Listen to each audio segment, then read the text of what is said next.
So these are government agencies like the CIA, which officially has as a purpose to defend American citizens and maybe the citizens of the world. So it might seem that they are somehow abusing their power, turning it against the interests of their own people.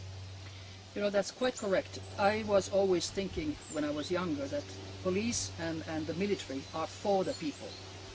Now I know that part of them, not all, part of them are still for the people, helping people, defending their country.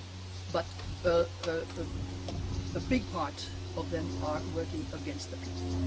And they are doing it with field experimentations because they have new weapons of mass destructions, which have been going on for over 30 years officially, because in 1975, already at the UN, the Russian delegation, it was Andrei Gromyko, who was at that time the foreign minister, asked that these new weapons of mass destruction, which are horrible, you cannot detect them, you cannot see them, radio waves, microwaves, lasers, etc., they destroy our brain, our health, our environment, etc.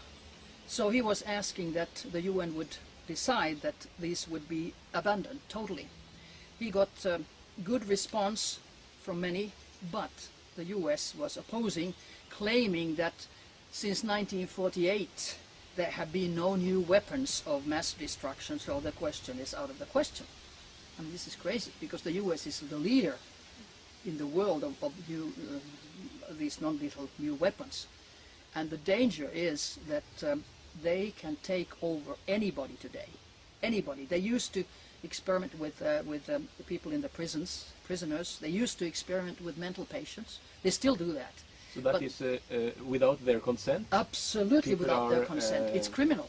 It's totally criminal. And now they take anybody, just anybody, but especially single women, because they don't have protection of the family. You know, if a single woman vanishes, so it takes some time before somebody finds out.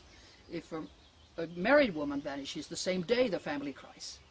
So it's single women, it's people who know their bad deeds, it's people, scientists especially, who are involved and find out too much. They all of a sudden have a heart attack or a brain tumor or a stroke or whatever. Or they're driven over by a car, or they even go down in a flight accident with hundreds of other people. So they have their methods to make people disappear or die, those who maybe know too much or are want to protest because they don't like what they are experiencing. Yeah, they have such power that, like FBI's former director Hoover said, it's so horrible you cannot believe it. They have weapons today, electromagnetic weapons. They can throw them at your brain.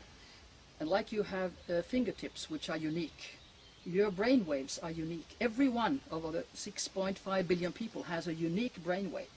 They can take that into supercomputers, and at the moment the supercomputers are 180 trillion flops in a second.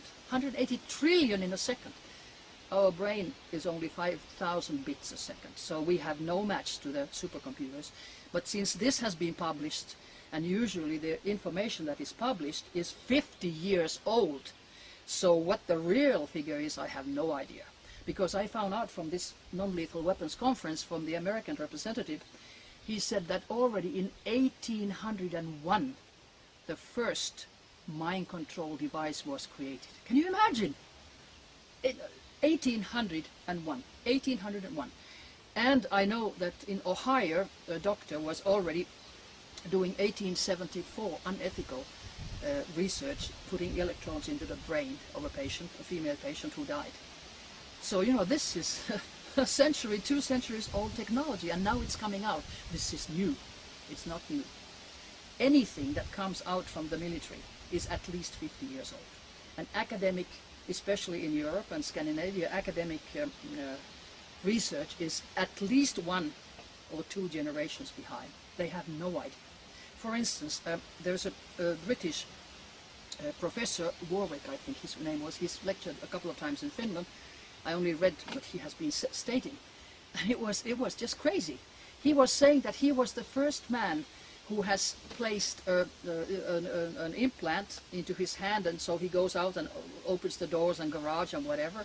And now he says he is the first man in the world who puts an electrode, which is a microchip, into his brain, and now he can talk to his wife telepathically.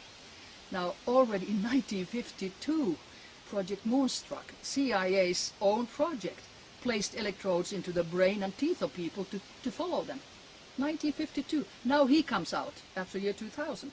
So, like I said, it's at least 50 years old, you know, behind the academic research about these things. They don't know about the military, or then they are bought and they are giving disinformation.